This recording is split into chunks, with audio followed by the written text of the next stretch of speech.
Yo, what's going on, guys? Your boy JJM Wrestling back out here with another wrestling reaction video. Shout out to WRESTLELAMIA for making this video. Every WWE wrestler fired in 2024, and where are they now?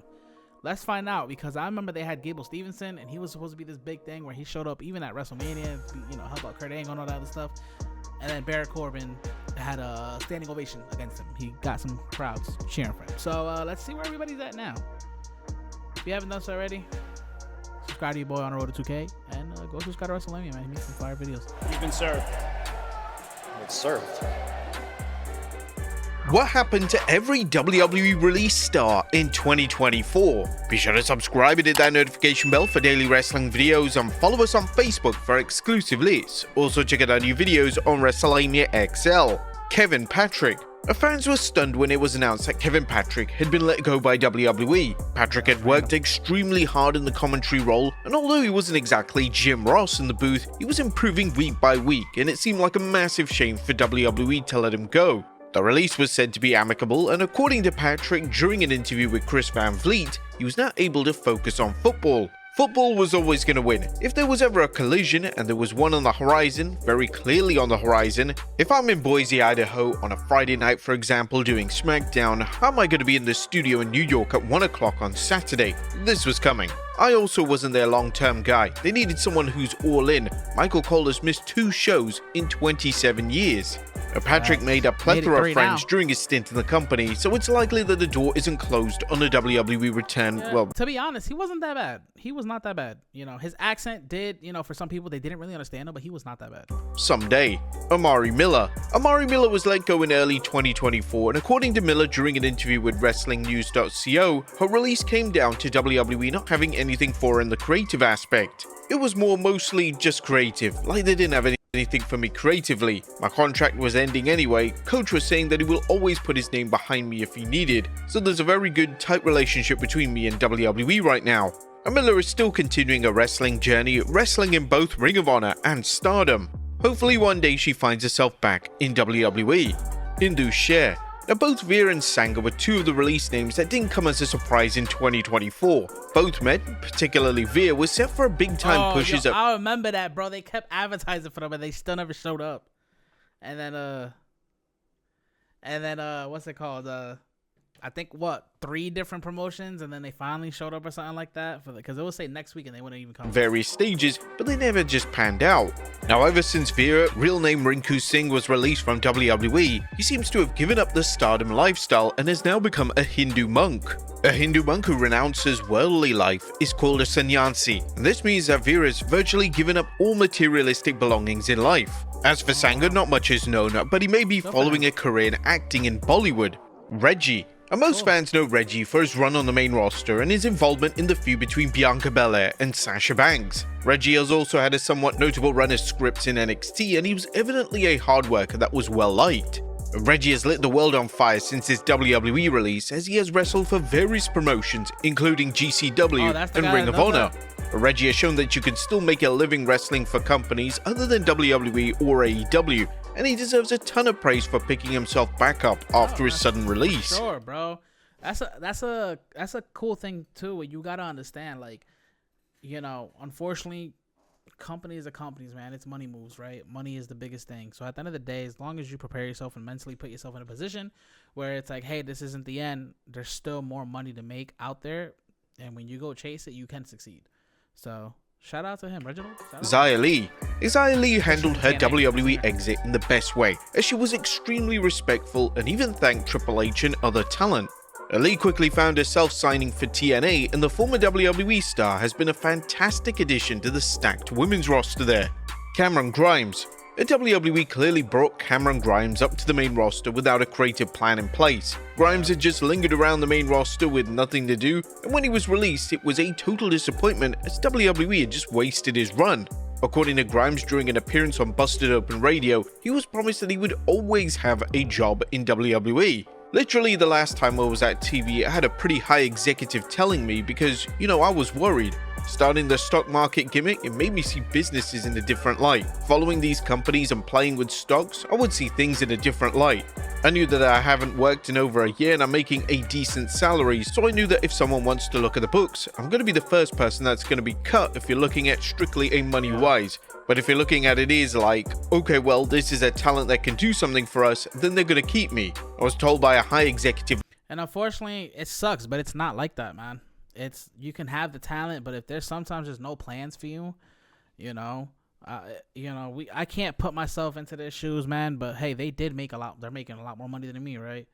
So they do make money, and it's all about what you can do with your money outside of the business, or how you can prepare yourself. But that's a good way to look at it. You got to look at it. You got to look at it as business, man. At the end of the day, it is a business. You can't let your emotions get in the way of what you do outside of wrestling. So, when you're in WWE, you got to take advantage of what you can, right? And then obviously put the love into the company, and then they could love you back. So he was on TV a couple of times. It's not like he wasn't. There's people that never showed up on TV and got fired. So, but that's a good way to look at it. It's like the talent is good for talent, but if the crowd isn't really reacting with you, you got to work on that. And if they don't see nothing at the moment because they have to have a stock roster for their stock market to increase, then that's how it is, man. Last week on Friday that I would always have a job here. I would never have to worry about losing my job here. Sadly, that wasn't the case, and since his WWE exit, Grimes has reverted to his Trevor Lee name and has taken the independent scene by storm, winning titles all across the globe. Zion, see, he got somebody, he got that backup, and as long as he doesn't stop, as long as these wrestlers don't stop and they continue even on the independent scene, they're gonna be good. Quinn. Zion Quinn was mostly known for his work on NXT as well as his very brief run on the main roster in summer of 2024, getting demolished by Bron Breakker. Since his WWE departure, Quinn has found himself wrestling for the TNA Explosion show, but it's not been confirmed if Quinn is signed to an official TNA contract. Von Wagner. Von Wagner was one of the standout stars of NXT 2.0, and when he was released in 2024, it was confirmed that Wagner was listed as a main roster talent. Now, Wagner hasn't wrestled since his WWE exit, and it's unclear if there's any interest from other companies for his talents. Jinder Mahal. Now, it was a huge surprise when Jinder Mahal was released from his contract in 2024. How you gonna get The Rock to say you cool and all, and then all of a sudden you gotta get released like that? And he had a WWE World Heavyweight Championship opportunity against Seth Rollins, lost the match obviously, but still did a good job where the crowd was behind him, and they let him go. Mahal was in the WWE title match on Raw just before his release, and it looked like WWE were actually getting set to push him once again. Mahal reflected on his release during an interview with Chris Van Vliet, and according to Mahal, he was always planning on taking a break from WWE. Started off the year with The Rock, had the WWE Championship match. 1 week later, I'm not in the Royal Rumble, which I thought was very weird. We talked to talent relations and said, listen, if there's nothing for us, we can go our separate ways. Sure enough, a few months later, we went our separate ways. We didn't ask for our releases, it was just, hey, if there's no plans, we can discuss going our separate ways. My contract I signed for 5 years in April 2019. They added on 18 months for injury time, and that was remaining on my contract. When I signed for the 5 years, I told myself, after 5 years, I have to go and do something else now. I had my mind made up that in 2024, I was going to at least temporarily go away from WWE. Not gonna lie, after seeing this interview, bro, I respect Jinder Mahal / was it Raj? I think that's his name, if I'm not mistaken. I could be wrong. But shout out to him, man, because this interview really did open up his personality-wise, and you just see, like, he has the mindset for the business. He knows, physically you were going to get tired. He said, hey, it was a cool push, but he's doing good on the independents, though, which is even better. Like I said, as long as you don't stay still, man. Since his release, Mahal still finds himself wrestling on the independent circuit, wrestling names such as Joe Hendry and Bully Ray. He's now going by the ring name of Raj Desi. Gable Steveson. WWE had high hopes for Gable Steveson, but he wasn't just progressing at the level they wanted. Steveson was also a controversial name, which certainly didn't help his standing in the company. According to The Observer, Steveson was on a big money contract before WWE decided he wasn't cutting it. All these cuts were done on the same day. A lot of people in the amateur world are going, oh my god, how horrible if they cut him 3 weeks ago. But they probably weren't thinking cuts 3 weeks ago. The reality is it's another one. His contract was a very big money contract and he wasn't cutting it. That's the thing. Now Steveson is now hoping to try his hand at MMA. Maybe hopefully that brings him more success than his WWE run. Steveson had also signed a 3-year deal with the Buffalo Bills of the NFL. However, he was even released by the Bills in August of 2024. Indy Hartwell. According to Indy Hartwell, she didn't see her WWE release coming in 2024, and for good reason. Hartwell was being regularly featured on main roster programming, and it she was like turning heel with this girl. seemed like an odd call to release the former NXT Women's Champion. She only recently saw out her 90-day no-compete clause, and now that Hartwell is free to work again, she will likely remain wrestling in the US. Tegan Nox. Tegan Nox's WWE release in 2024 was extremely frustrating, as despite being brought back to the company after initial release, WWE never had any creative plans for her in place. Injuries were definitely a hindering factor in Nox being given a push, but even still, Nox was utterly wasted on the main roster. Now, Tegan Nox is building her return to the independent scene, as only a week ago she was made a free agent. She currently has a booking in South Wales on May 18th. Dijak. When Dijak was called up I remember this. He was so over with the people, bro. He was over in NXT. He was actually not that bad, and he could have cut a promo. That was dope.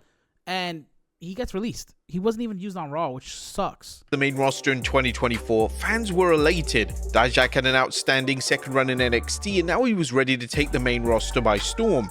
Unfortunately, this main roster run never got going as he was released from his WWE contract. It's never been reported on why WWE didn't decide to renew his contract, however it's possible that WWE simply had no creative plans for him on the main roster.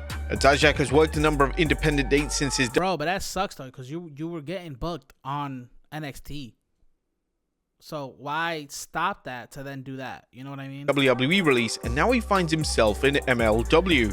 Odyssey Jones. Odyssey Jones was set to be involved in a major storyline with the New Day on WWE television, taking Big E's place in the New Day, but that was until he was mysteriously pulled from all WWE marketing and programming.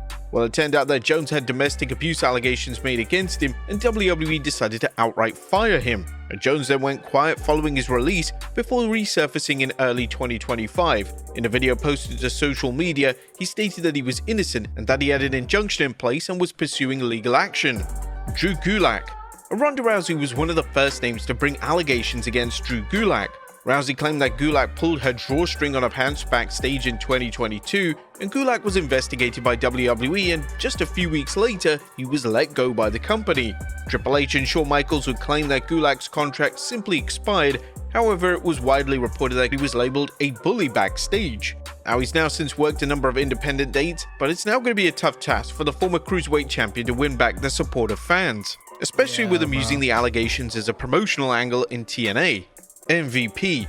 Wrestlers speaking bad about WWE upon leaving isn't anything new, and MVP didn't exactly have any positive thoughts to say about the current leadership. Following his exit, MVP was interviewed by Drop the Heat, and he was asked why he felt he needed to leave WWE. He mentioned, "I didn't want to re-sign, and let it be known that I wasn't going to re-sign because the new management in place. I don't care where you work, whatever you do for a living, when new management comes in, it's good for some people and not good for other people." That is so true, bro. And it gets annoying because, bro, even at work, right?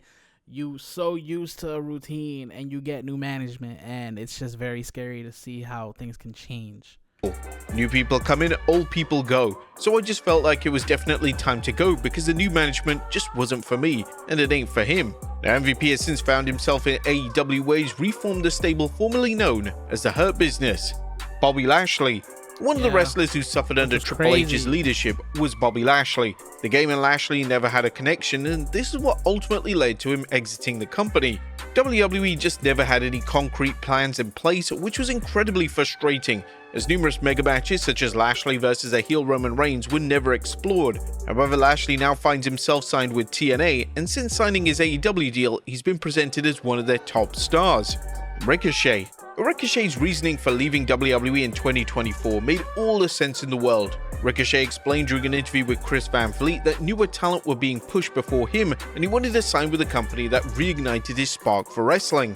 I felt like I was starting over with the Bron Breakers and the Ilya and the Carmelos and just new guys coming in. I was going to go to whoever ignited that spark in me again, and I felt like AEW could be that gasoline for my fire. I feel like I made at the end of the day, besides all the BS that was, with this controversial thing right here, shout out to Ricochet, bro, because if you lose the passion for it just because you feel like you're not being utilized, which is true, he wasn't. Ricochet was a dope star. He is a highlight, man, and he should have been treated like that, but instead they rather have him lose to up-and-coming wrestlers, which, do not get me wrong, it's understandable, but have him win every now and then. but still, you know, I mean, look at him now in AEW, and I don't honestly think he's doing better, but I could be wrong. I don't really watch AEW product. The right choice. Now, it's widely reported that WWE attempted to re-sign Ricochet with a new contract, but he would sign for AEW instead, hoping that Tony Khan's promotion would turn his fortune around. Ricochet has been playing a heel in AEW, a heel that gets mocked at quite frequently. And Baron Corbin, a former Mr. Money in the Bank. Not gonna lie, Baron Corbin was going over, bro. He was going over. If you ever watch his interviews, he was going over. Baron Corbin was a cool dude, bro. And the fact that this happened even shocked me. I was very surprised. They should have used him more because he was starting to become over. Baron Corbin deserves all the credit in the world for getting numerous characters over.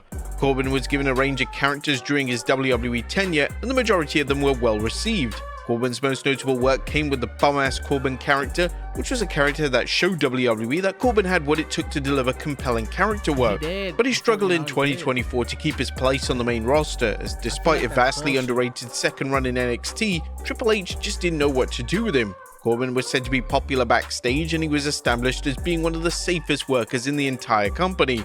In the aftermath of his WWE release, Corbin has explored new ventures, including jiu-jitsu and competing for the GCW promotion.